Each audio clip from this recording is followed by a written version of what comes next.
नमस्कार दोस्तों, यूसीसी के बारे में एक बहुत बड़ी खबर आ चुकी है कि उत्तराखंड में यूसीसी लागू कर दिया जाएगा।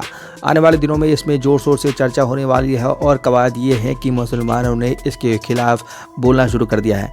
अभी तो चर्चा हुई नहीं, इसके पहले ही मुसलमानों ने खूब हल्ला काट दिया है। इसकी क्या वजह है, इसको समझने की कोशिश करेंगे। मगर आप अगर इस चैनल में नए हो तो वीडियो को लाइक करें, चैनल को सब्सक्राइब करें और बेल आइकन को प्रेस कर दें ताकि हमारी सारी नोटिफिकेशन आप तक सबसे पहले पहुँचे।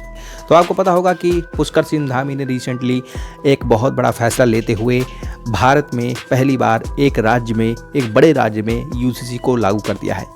इसमें चर्चा के अभी कई सारे पहलू बाकी हैं, मगर साथ साथ न्यूज़ मीडिया खबरों में ये बताया जा रहा है कि इसके चलते हुए वहाँ के मुसलमान, जो उत्तराखंड के मुसलमान हैं, इसके खिलाफ हो चुके हैं। अब क्या कारण है, इसके बारे में समझने की कोशिश करेंगे, मगर साथ साथ ये भी समझने की कोशिश करेंगे कि मुस्लिम पर्सनल लॉ जो कि 1937 में लागू हुआ था, इसको पूरी तरह से ख़त्म कर दिया जाएगा यूसीसी के बाद।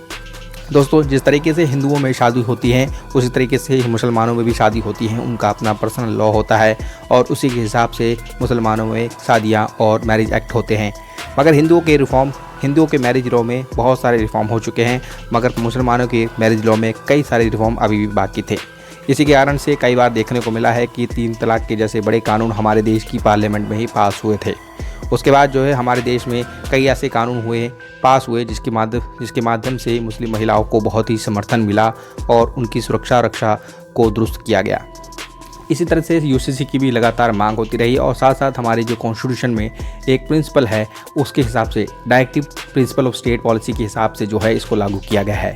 ये एक कॉन्स्टिट्यूशन की जिम्मेदारी है। यही कारण है कि पुष्कर सिंह धामी ने संविधान सभा में भारत का संविधान लेकर के इस यूसीसी को लागू किया और देशवासियों के साथ साथ अपने राज्य के जो लोग हैं उनको कन्विंस करने की कोशिश की और उदाहरण प्रस्तुत करने की कोशिश की कि आने वाले दिनों में उत्तराखंड का भविष्य बहुत बेहतर होने वाला है। तो इससे ये सिद्ध हो जाता है कि आने वाले दिनों में हमें जो है यूसीसी बहुत ही बड़ी मात्रा में देखने को मिलेगा और इसका प्रभाव जो है बच्चे पर पड़ने वाला है, क्योंकि हमारे देश में जो विभिन्न तरह के कानून हैं जिसकी वजह से जो है एक तरह के यूनिफॉर्म तरीके से लॉ नहीं है, उससे बहुत खर्चा पानी होता है। उस खर्चों को भी बचाया जाएगा और साथ साथ जो है महिलाओं की सुरक्षा को इंश्योर किया जाएगा, यानी फाइनेंशियल सिक्योरिटी इंश्योर की जाएगी और साथ साथ उनके भविष्य के साथ कोई भी खिलवाड़ करने वाला इस देश में आगे पैदा नहीं हो सकता। इसको लेकर के महमूद मदनी जो जमात उलमा हिंद जो है उन्होंने एक तरह से कहा है कि हम कॉन्स्टिट्यूशन की लिमिट में रहते हुए हर तरीके का विरोध करेंगे और साथ साथ ये भी बताएंगे कि आने वाले दिनों में किस तरीके से इस तरह के चैलेंजेस से निपटना है,